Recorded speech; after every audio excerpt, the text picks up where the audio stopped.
comes in with some money and says, I want to rent the rights to this and take some time trying to develop it and then sell it to somebody else who usually is only, like a lot of the studios, they're shopping for things that have had a bit of proof of concept done on them. And so a lot of the times what you do is you sell an option to a small producer and they rent the rights from you for, they pay like every year or 18 months a percentage of a final large lump sum that whoever they sell it to would have to pay to you to actually get the rights. That's really easy to do. Almost everything gets optioned, and the problem is, as soon as something gets optioned, most of the time it gets reported, and most of the time the reporters are just like, hey, this is getting made into a movie. And then, you're like, it's been 6 years, what happened? Well, that's a really small step. The next step that usually happens is a screenplay gets commissioned by those producers. They pay for a screenplay, get a screenplay going, and when the screenplay comes in, that's going to be the thing they take to the studios to try to sell the property into something big.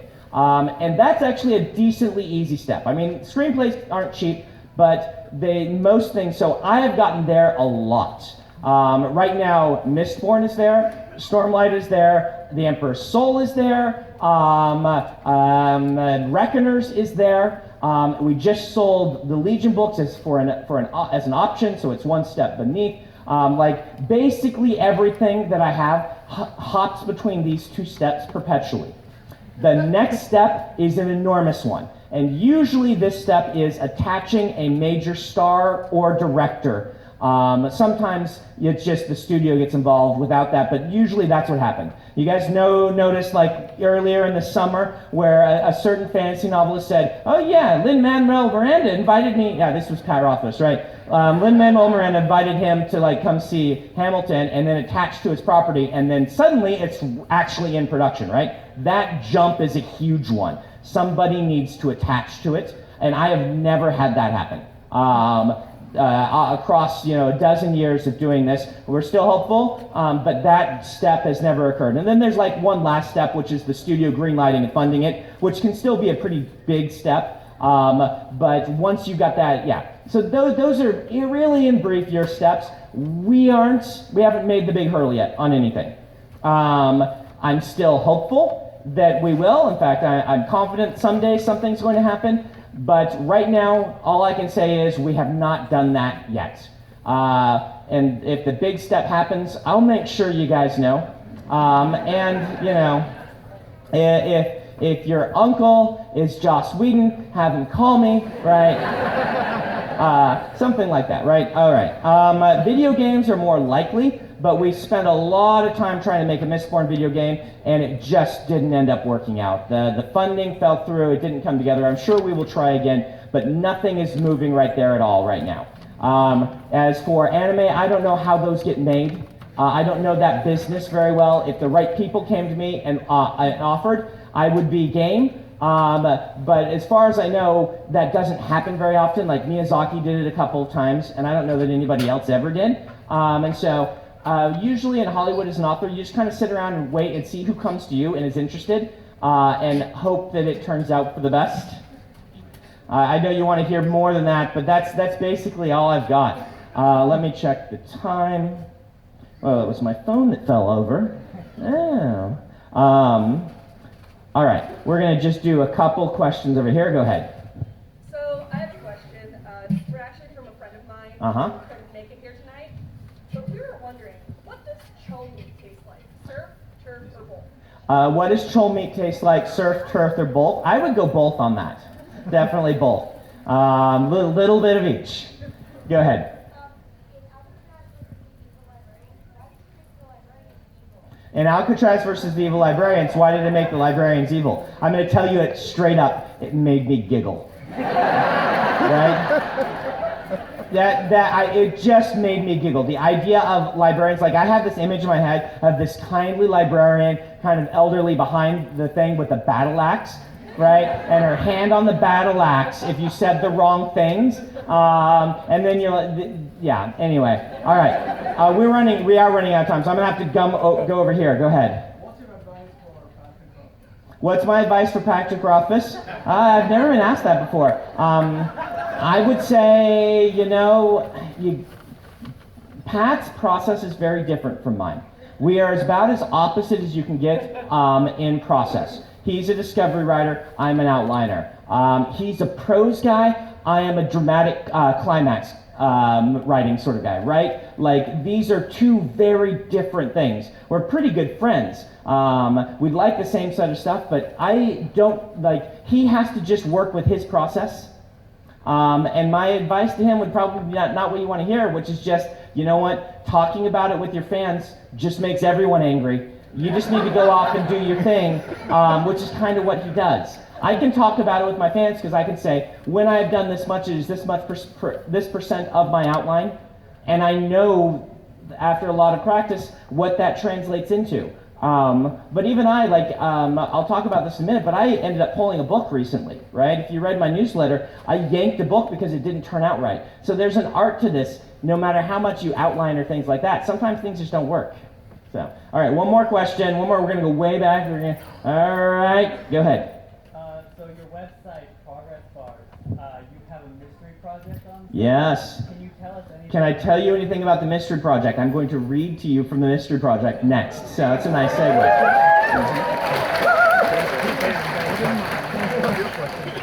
All right, so first we're going to do some announcements, okay? And then I will read to you, I'll give you a little bit of background on the mystery project, and I'll read to you about it. So they ran out of books, right? Who came expecting to buy Oathbringer who couldn't buy it? Okay, I dug out some book plates. If you want some book plate, I'll put a quote from the book and I'll give you the book plate. You can just get one of those from the manager, wherever she went. Oh, okay, find guy in the green shirt. He has the book plates. I only have a certain number of them. Okay, guy in the green shirt's got them. He's the events coordinator, so come get those. If we run out of those, we can probably dig out some mailing labels or something like that if you really want to. But this kind of brings us to our next topic. There's a lot of you guys. I am really flattered, right? We have burst out of the seams of every store we've been to on this tour. And every store has sold out. And that's after they usually order about 50% more than they did from the last one. Stormlight books, it turns out, are really popular. Yay!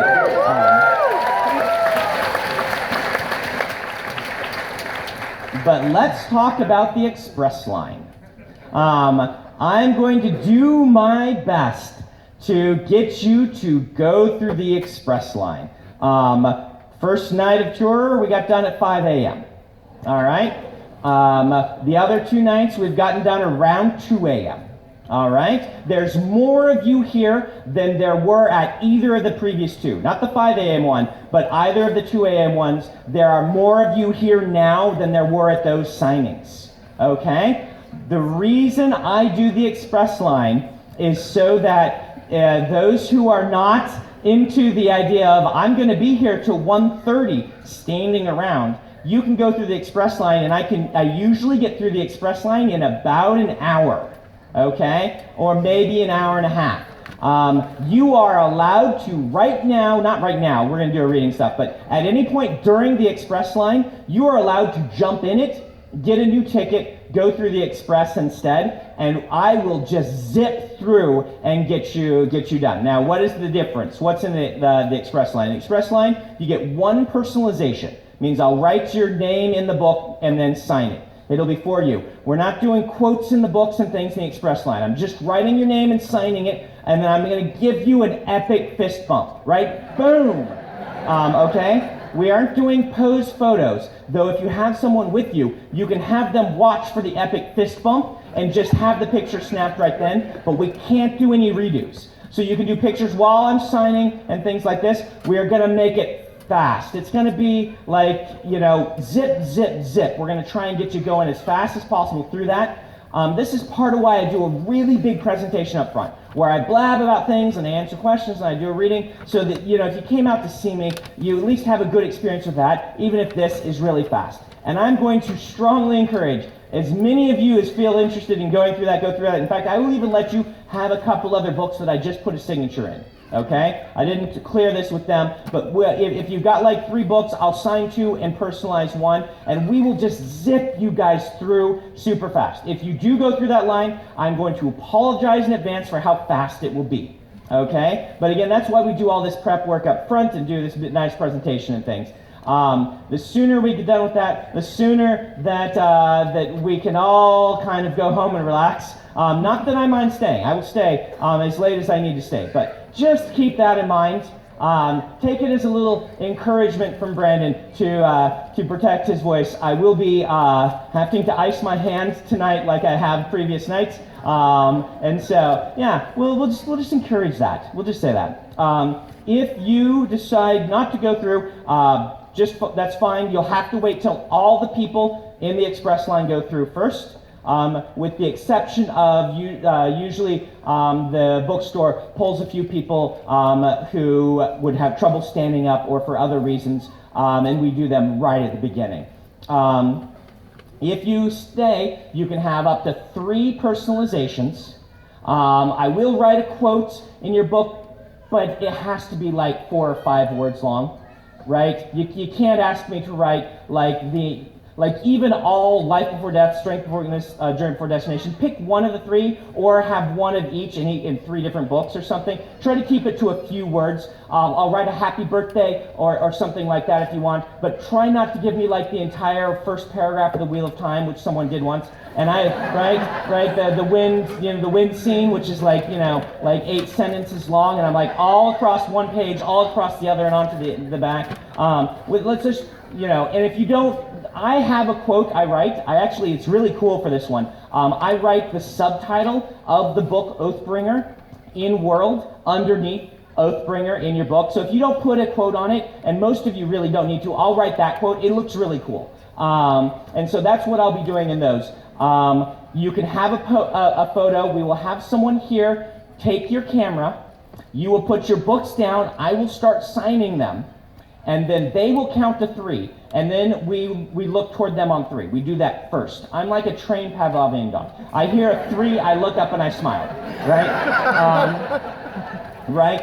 And again, I apologize for how quick this has to be. But and when I'm just being normal, back in the day, I would go at about 30 people an hour, and there's probably 700 or 800 of you, okay? If you do that math, that's not good. When I go kind of normal speed, I do like 70 an hour, but even that, right? 70 an hour, that's 10 hours to get through all of you, starting at 7 p.m. So that's why I went home at 5 a.m. One of the nights. Actually, we had 3,000 people at that one, so yeah.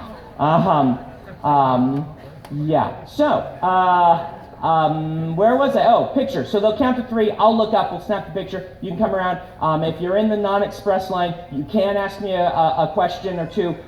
Try to make them brief, but I'll do my best to answer your question while I sign your books and things like that. Does that make sense? Everybody got that? Okay, good. If you want to leave after my reading is done and go, grab some food and come back, the doors to this place will be open until 9. They close at 9. So if you've got a later number, you can go out and come back. If you're in the express line, I would just stick around because, like I said, I can do like close to 200 or 300 people an hour in express mode. And so I hope to just get through, and usually about half the people choose express. And so we will probably only take an hour and a half to get all of you through and out. So, but do be back by 9. And then the last thing on my list before I read is a thank you to the store. Let's clap for them.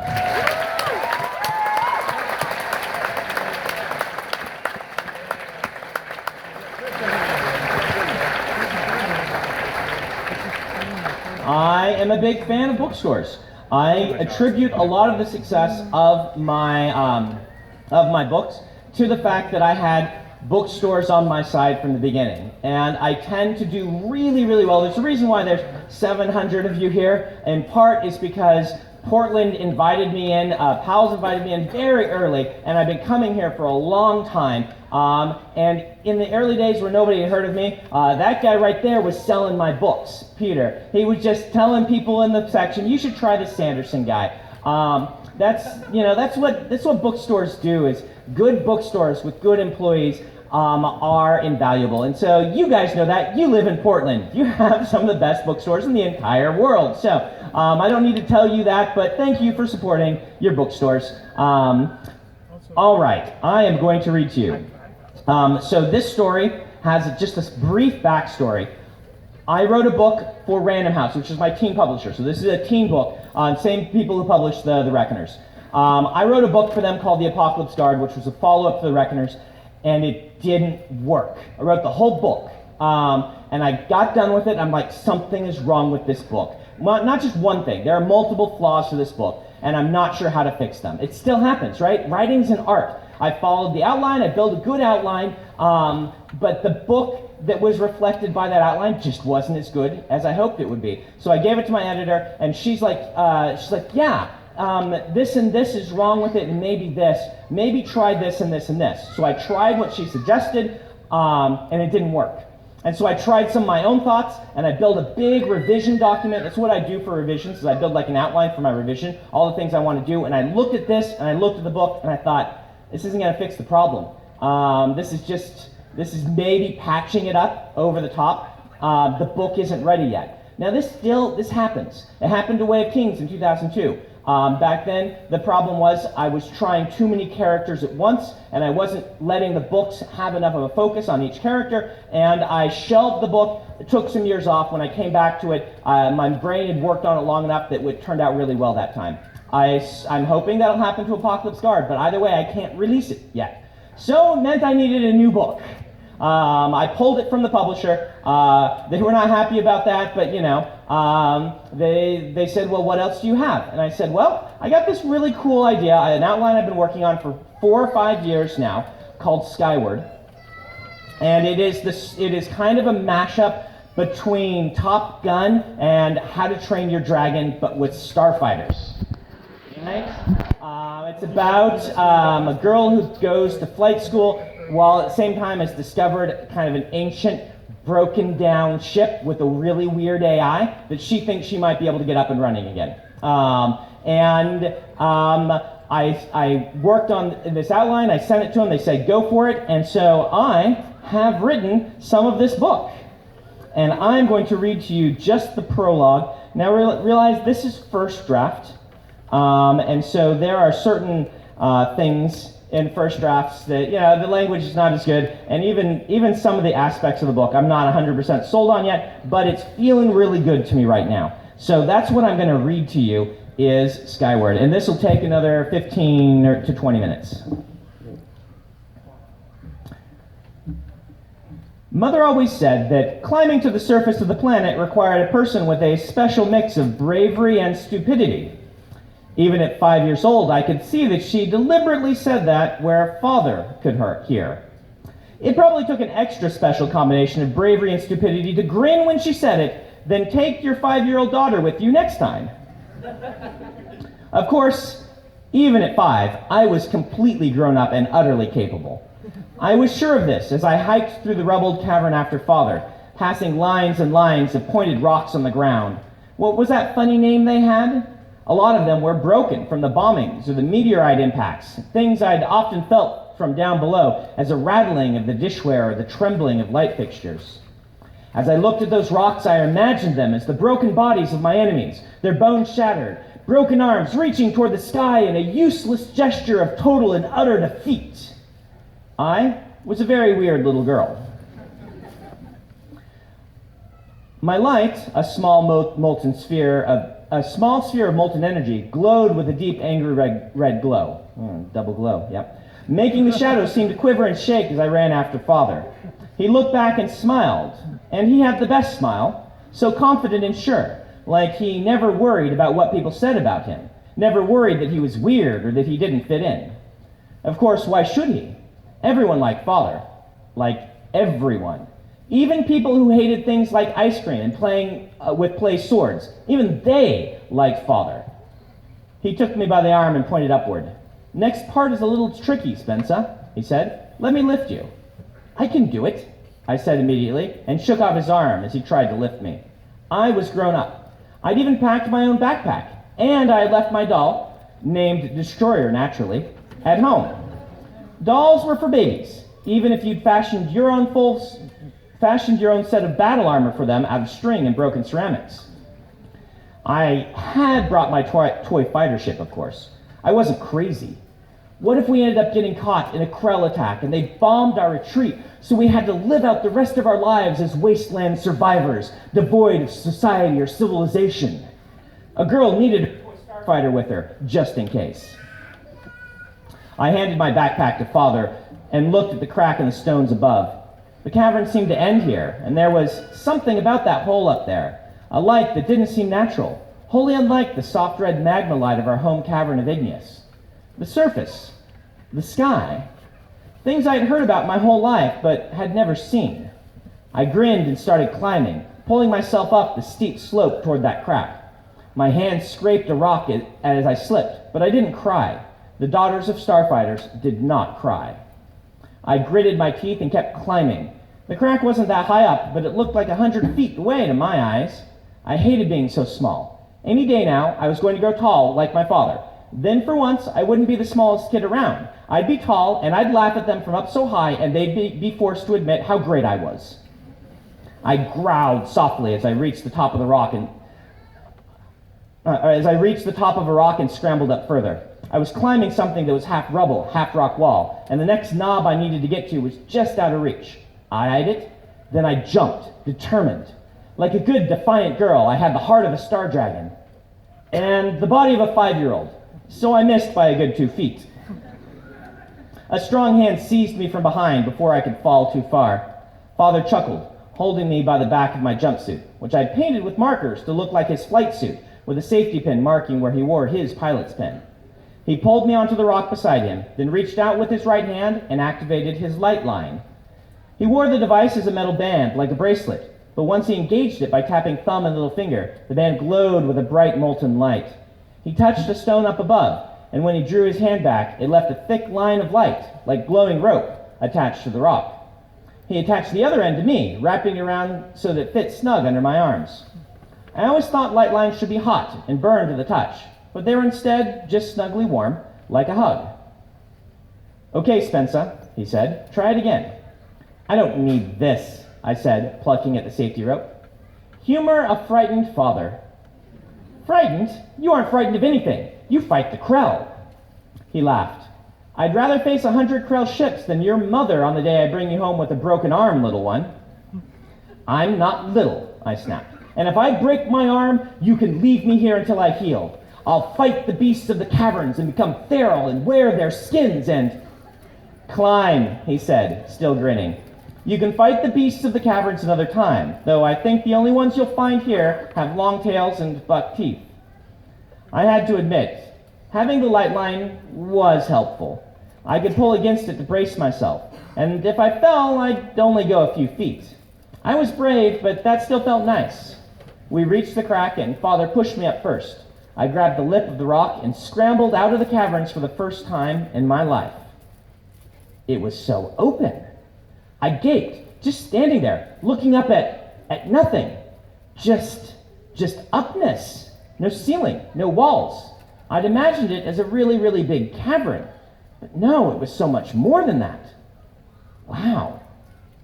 My father heaved himself up after me, then dusted the dirt from his flight suit, his silvery pilot's pin twinkling.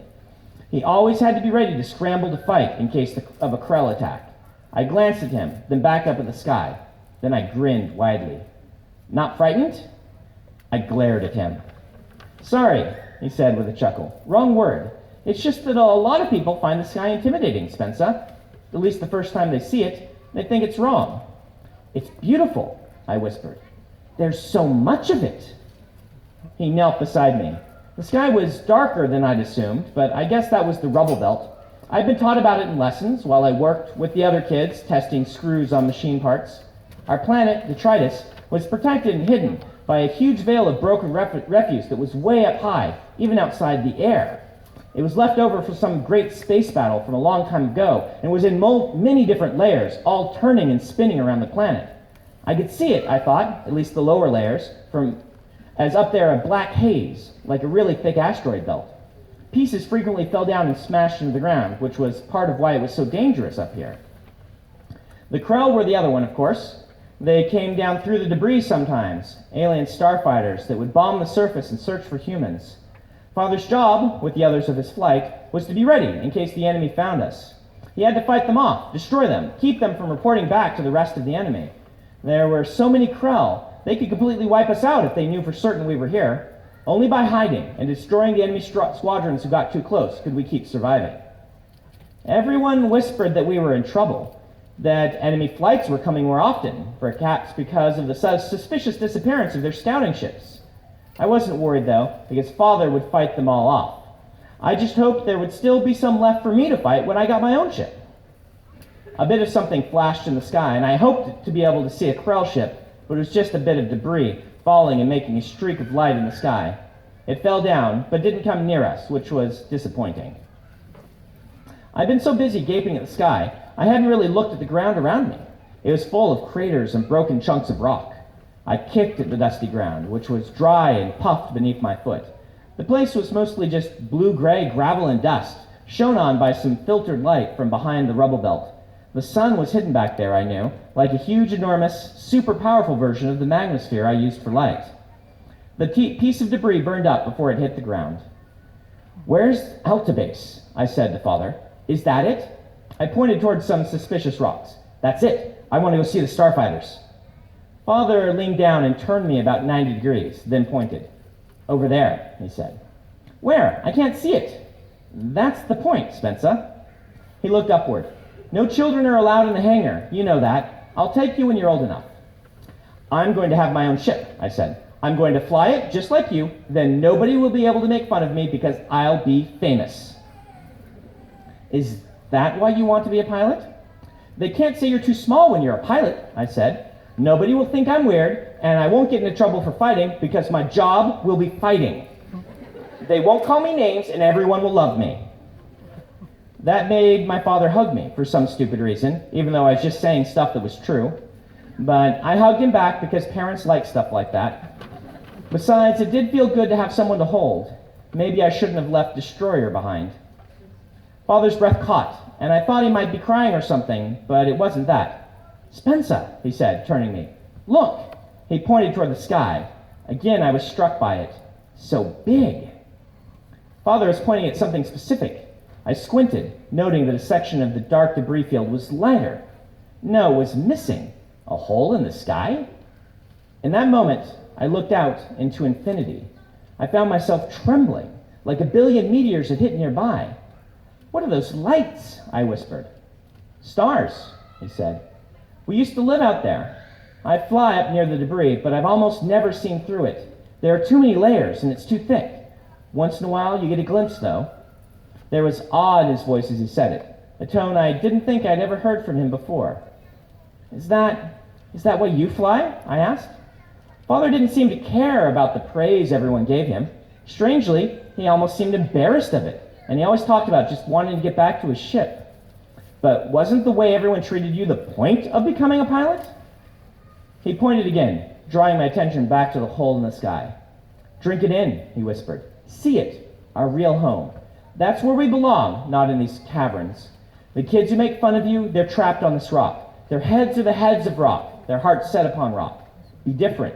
Set your sights on something higher, something more grand." The debris shifted, and the hole shrank until all I could see was a single star, brighter than the others. "Claim the stars, Spencer," he said. The debris finally covered up the hole, closing off our view of space. Near to the hole, another piece of debris fell, burning brightly in the sky.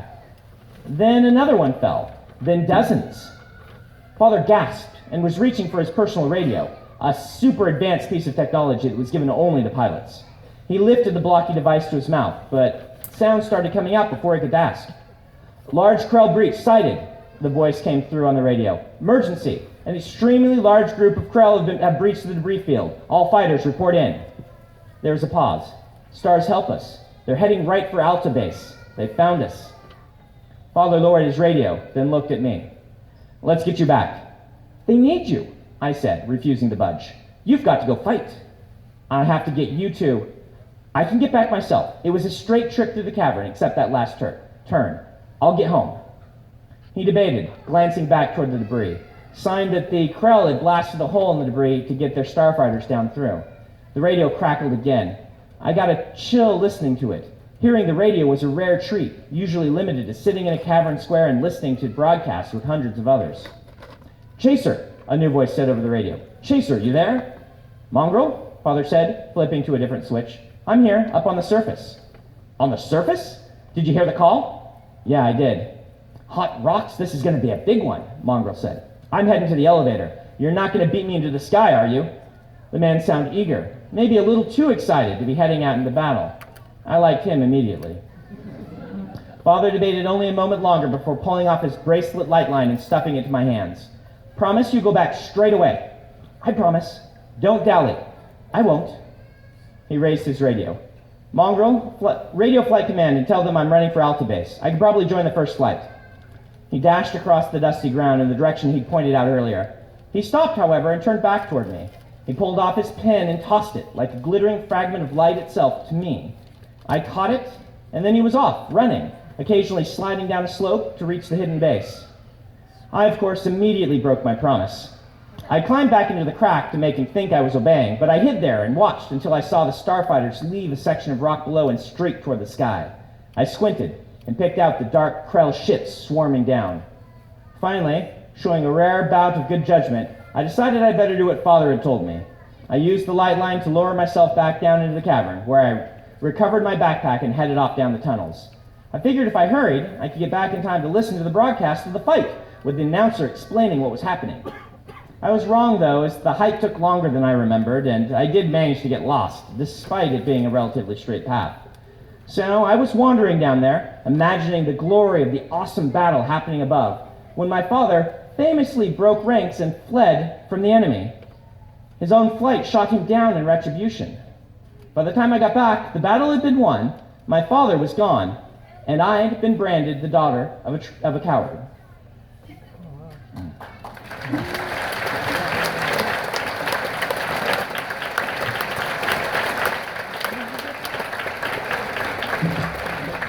So there you go. Maybe about a year, maybe 18 months, depends on how long it takes me to write it. I'm going to hand this off to the folks from Powell's, and we will get to signing your books. But remember, express line good.